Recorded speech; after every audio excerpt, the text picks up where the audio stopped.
Last Tuesday, January the 13th, a coroner's inquest at Stoke-on-Trent. I therefore find that the deceased was Florence Gladys Cornwell, who was 69 years and was of independent means, living at 136 Princess Road, Penkhull. I find that she died on December 10, 1969, the cause of her death being bronchopneumonia and hypothermia, and I find that the cause of the death of Florence Gladys Cornwell arose from self-neglect. She was eccentric. She was actually just an eccentric person, that's why.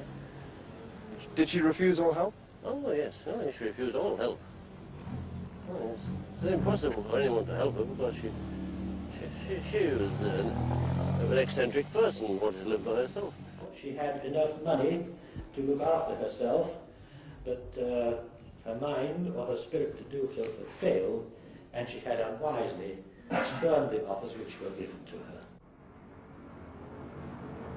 Less than 20 yards away from Stoke's largest hospital, Miss Florence Coldwell slowly froze to death in a house scattered with years of filth and debris. That she had money to spare and had refused all help is now, sadly, a matter of cold comfort.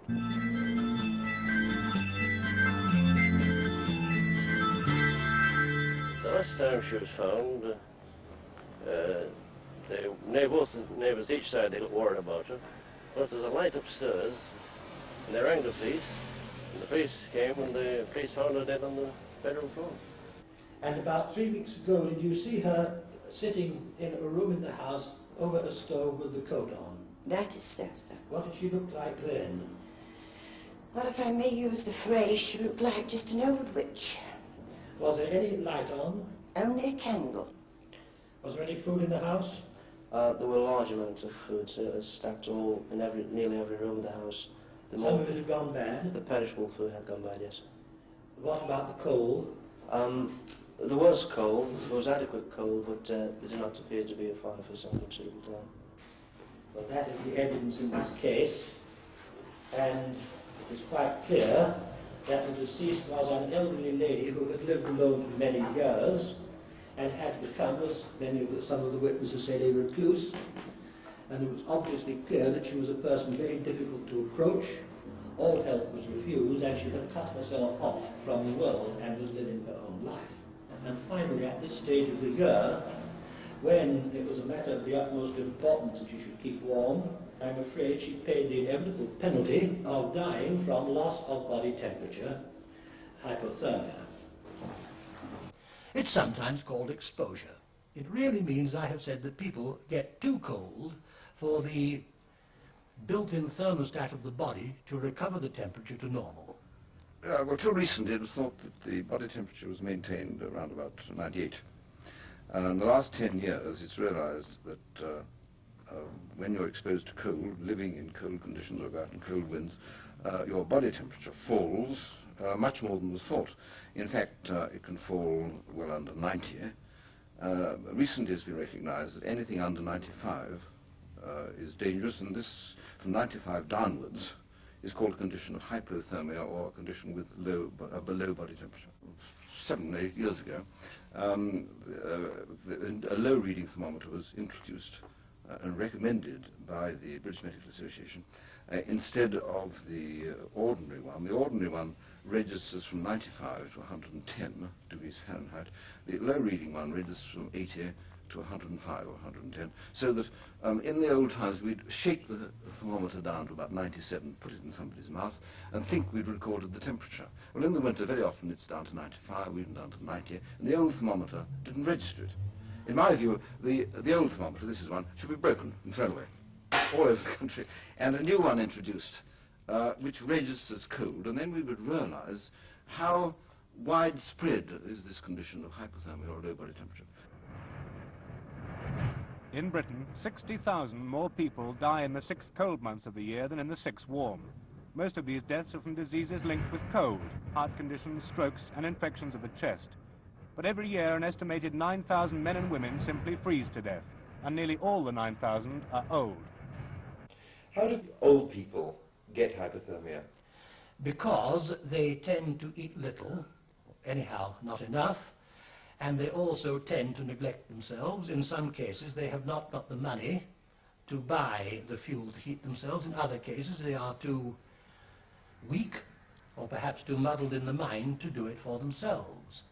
Sometimes we do get the occasional case, I have had them, where they had been neglected by those who might be responsible for looking after them. Now and again the welfare services have been responsible in cases of which I have heard. Now and again relatives have perhaps been inhuman or thoughtless. But as a rule it does go to the person himself or herself who cannot really be expected to cope with its special stress of weather. Well, this is a case, the second death with which I have dealt this morning from hypothermia. Mr. Holland was an elderly man who lived in a somewhat exposed and isolated part of the country, and he managed, on the evidence of everybody, quite well until recently. He got bronchopneumonia and was ill, and his body temperature dropped, and being an old man and living, as I have said, in an exposed part of the country, he went downhill rapidly and was taken to hospital, too far gone to recover. Even for those under care, cold weather means an overcoat in bed, despite the attentions of the welfare. Good morning, 17. Are you all right? How are you feeling this morning? All right. Are you cold? Yeah. Look after yourself. It's cold outside. Yeah. Keep yourself warm. Good fire on. Yeah. Get in touch with me if you need me, won't you? Oh, I hear you every I'll day. send a ring. I can't bless it well out my fire, would you? All right. Yeah. Okay, then. I'll be seeing you. Bye-bye. Yeah, bye-bye. Mrs. Alice Bryson is one of the lucky ones. A widow of 72, she's been brought into an old people's bungalow with help always available on the intercom and frequent calls from the welfare Sorry, I visitors. wouldn't be here for a day. I'm tired. Here you are, have this cup of tea. Have this cup of tea. Yeah, look what I've done. What have you done? Look. Oh, well, never mind. It'll dry off. How are you this morning? I feel a bit better when there's somebody in. Do you? Oh, dear me. Has the doctor been in again? I came yesterday. Yes. Have you finished all that soup? Yes. Oh, you'll be wanting some more then. Well, I have a tin yet. Oh, have you? Should I bring you another this afternoon? Mrs. Bryson lives in Nelson, Lancashire, where the corporation have pioneered a scheme for their 7,000 old people. At retiring age, they're put on a register at the town hall. Constant checks are made on them by the town's 11 welfare workers, 8 employed not by the local authority but the mayor's welfare fund.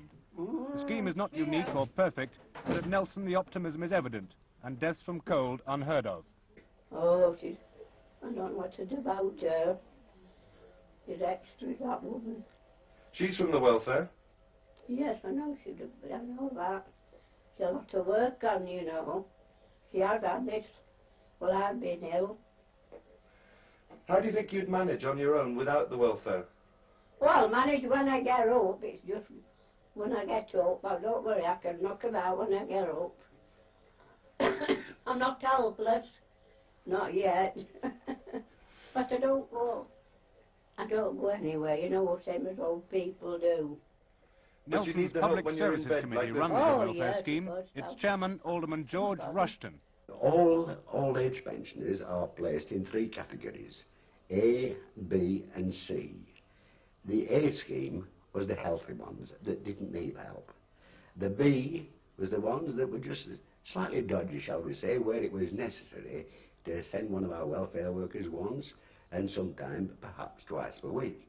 But the C was the elderly ones or the people who were not healthy, so our welfare workers visit them sometime 3, sometime 4, sometime every day to make sure they were safe and all right. Yeah. Morning, ladies. I've just got 1 or 2 messages which came in yesterday from 9 a.m. Nelson Town Hall. The Mayor's Secretary, Stanley Roberts, gives his daily briefing to the welfare workers. Yes, Mrs. Atkinson. Could you please arrange for someone to call on me once or twice a week, as I'm unable to walk very far, as I suffer from arthritis in the spine. I am almost 78 years of age, live alone in a flat of the above named address. Would you like to call and see Mrs. Dickinson, please? Yes. Do you think you can arrange a bit more home help for Mrs. Howard, 32 Cumberland Street? Yes, I'll do this, Mrs. Well, she's in bed very poor. She's burnt both her legs. Oh, dear. She has the flu and she must have collapsed on the gas fire. Yes, how's the doctor been? Yes, she's in bed. We got the doctor. Yes. Well, the neighbours did. Yes. And she has a nurse coming every day Oh. to visit her. Stanley, would you like to get Mrs. Benton Meals on Wheels? Yes, yes. What address is it, Mrs. Fox? 41. 41 Swindon Hall Road, isn't it? Yes. Is she bedfast? No, but she could do it. Yes. She's 92. Yes. Well, I want you to all understand that during this cold spell, we probably all have read in the national and local newspapers about old people being found dead in their homes through cold and starvation, probably, through not being visited. Well, I know that you all do under normal conditions, but during this very cold spell, I would like to pay extreme attention to these old people. Now we visit them in every possible case. If a word comes in to be visited, we visit. Make sure whether healthy, not so healthy, or very ill. So this scheme can be carried forward. And therefore, people are safe in Nelson. We never hear of people dying because of neglect. Joyce Kenyon, welfare worker. Quite recently, I'd contacted the boss and we had to break into the same house 2 days together before they finally got her into hospital and away. She was laid behind the door. We couldn't, I mean, even though I had a key, I couldn't get in. We had to, use the front bedroom window. This morning, on entering an old lady's house, the ceiling was hanging down. The cistern upstairs had burst and both the living room and the kitchen, the roofs were saturated and water everywhere. Hello? It's only me, Mrs. Berry. Well, it's a good job you've come a morning like this. Well, after finding you swimming in water this morning, I had to come back to see how you've dried out. Oh. And I've been to the bank with your policy, and everything is in order. Hello, Mr. Gregory. Hello. How are you this morning? In the pink. Oh, good. That's your pension.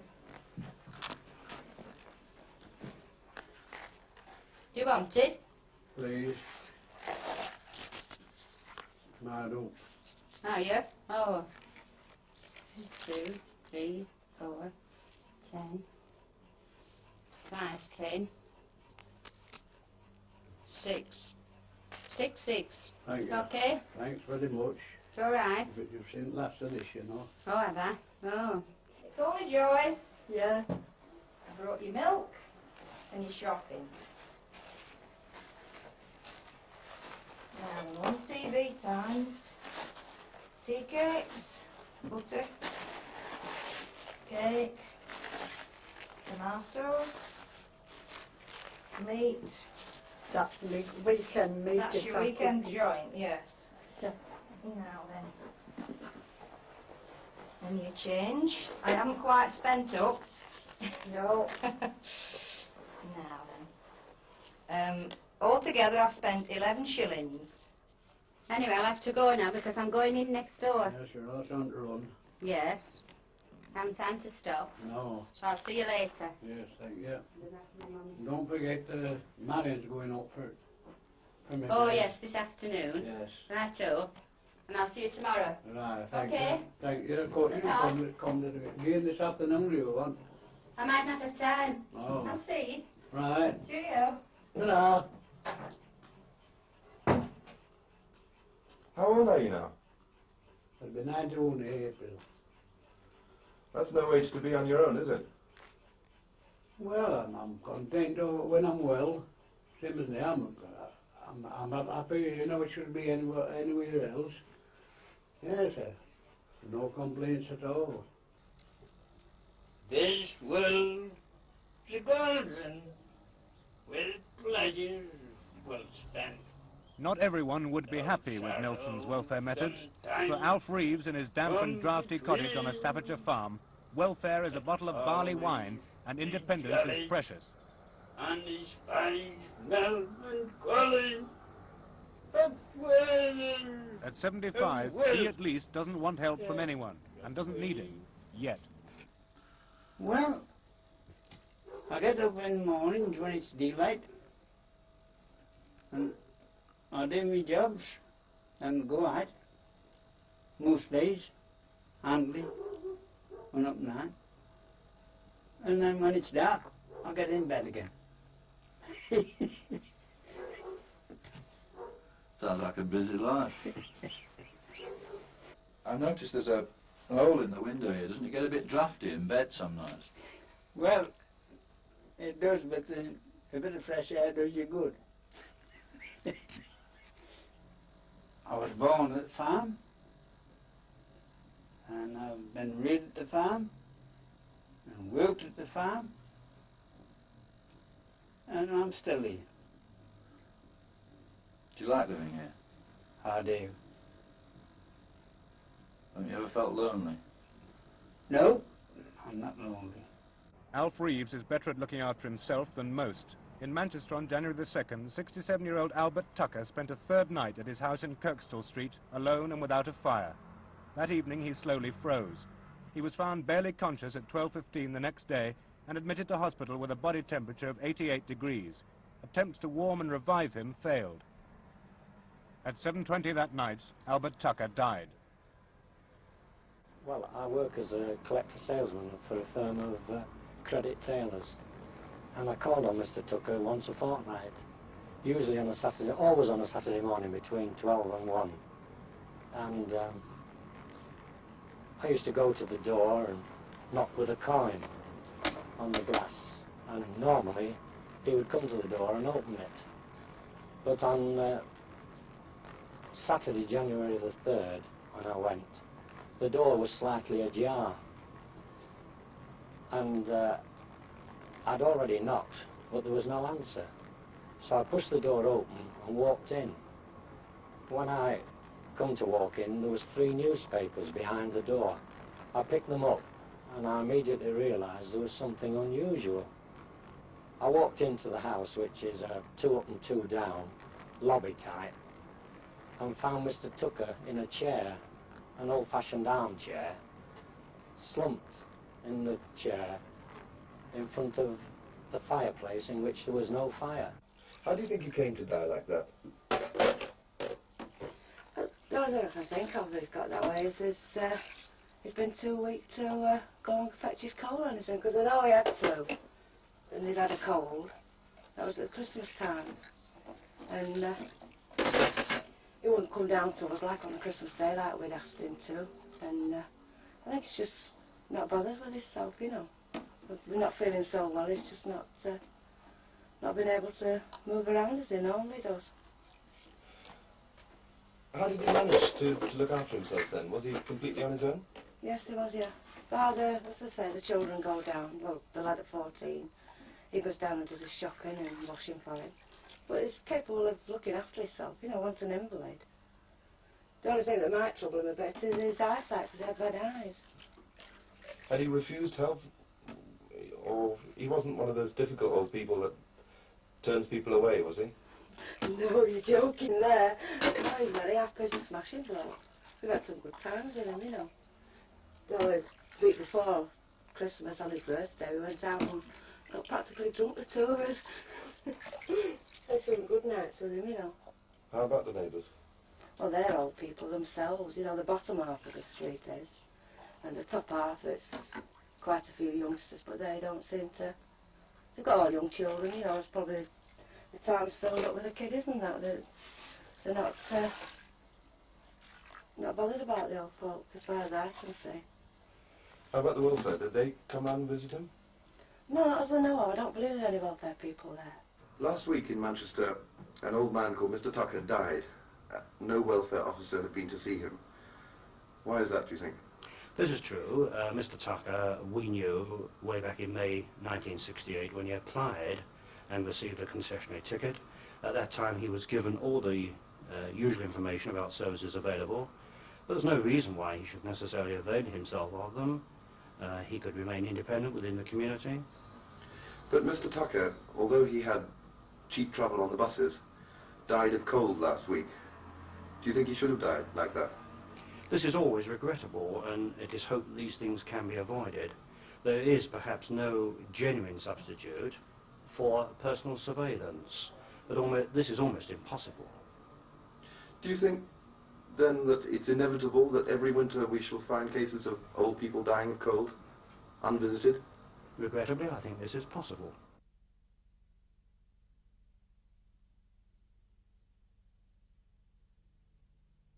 Lack of communication, as I've said, is the thing. The only way would be to have an alarm system for old people, somebody to watch, or better still, a register. I have said this some years ago. There should be a register of old people, and somebody should be responsible or charged with the responsibility, just as is a children's officer for the young, some person to go around and make a friend of and look after the old in their own interests.